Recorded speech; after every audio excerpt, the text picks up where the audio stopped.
अस्सलाम वालेकुम। आज आप मुझे देख रहे हैं टेक्निकल फैसल रज़ा चैनल पर। तो आज की इस वीडियो में मैं आपको बहुत सारी इंपॉर्टेंट बातें बताऊंगी। ये वीडियो आप लोगों के लिए बहुत ज़्यादा इंफॉर्मेटिव होने वाली है। तो अगर आप मेरे इस चैनल पर न्यू है तो मेरे इस चैनल को सब्सक्राइब कर लें ताकि आपके पास मेरी हर आने वाली न्यू वीडियोस की अपडेट मिलती रहे। उसके अलावा इसी चैनल पर आपको जॉब में अप्लाई करने का मुकम्मल तरीका भी बताया जाता है और तमाम तर डिटेल भी बताई जाती है जॉब के बारे में। तो आइए मैं आपको बताती हूँ।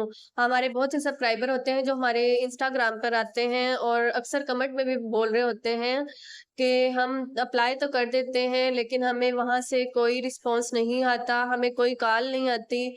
तो उसकी मेन वजह क्या है, आप लोग क्या क्या गलतियां करते हैं, तो आज की इस वीडियो में मैं आपको वही सब कुछ बताऊंगी कि आप लोग क्या क्या गलतियां करते हैं।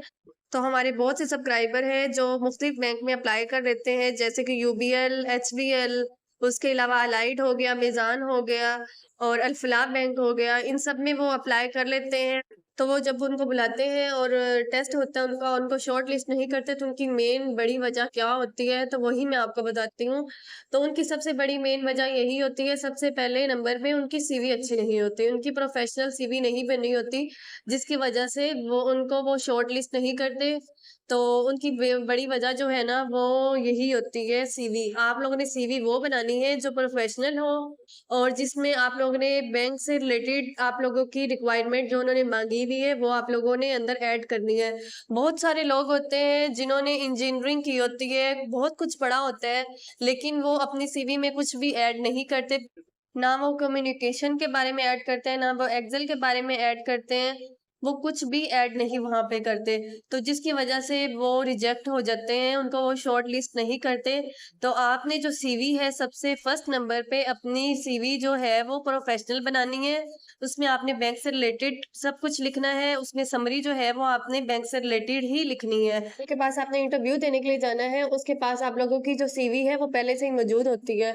तो उसमें वो आपसे देख के ही वहाँ पे क्वेश्चन करता है। अगर आपने बैंक से रिलेटेड वहाँ पे कुछ लिखा होगा तो वो आपसे उन्हीं से रिलेटेड आपसे क्वेश्चन करेगा। जब आपने कुछ नहीं लिखा होगा तो वो आपको शॉर्ट लिस्ट कैसे करेंगे, ना ही उन्होंने वो क्वेश्चंस करने हैं।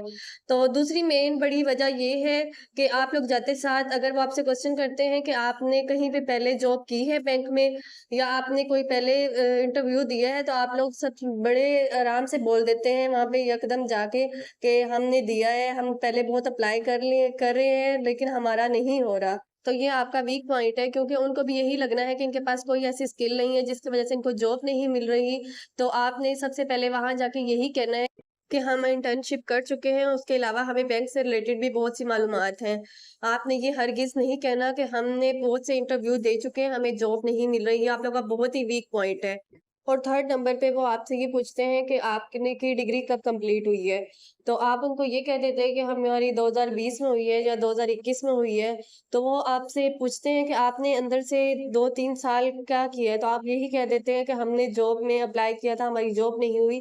तो ये आप लोगों का वीक पॉइंट है। आपने उनको ये नहीं कहना, बल्कि आपने ये कहना है कि बल्कि आपने ये कहना है कि हमारी 2021 या 20 में हमारी डिग्री कंप्लीट हुई थी, उसके 2-3 साल के दरमियान हमने जॉब में अप्लाई किया था, हमारी जॉब हो गई, इंटर्नशिप हो गई, या फिर आपने ये भी कह देना है कि हमने ऑनलाइन कोर्स किए हैं, कंप्यूटर कोर्स किए हैं। तो ये जो अंदर 2 साल हैं, 3 साल हैं, ये आपने ये नहीं बताना कि हमने फ्री रहे हैं, बल्कि आपने ये बताना है कि हमने स्टडी की है इनमें। 3 पॉइंट मैं आपको बता चुकी हूँ और चौथा पॉइंट यहाँ पे ये है कि जब आप लोग वहाँ पे क्वेश्चनिंग वो आपसे करते हैं, तो वो आपसे क्वेश्चन ये भी करते हैं कि आप पहले सर्विस करते हैं, तो आप लोग कह देते हैं कि हाँ जी, हम सर्विस करते हैं। तो वो ये कहते हैं कि आप उसको क्यों छोड़ना चाहते हैं?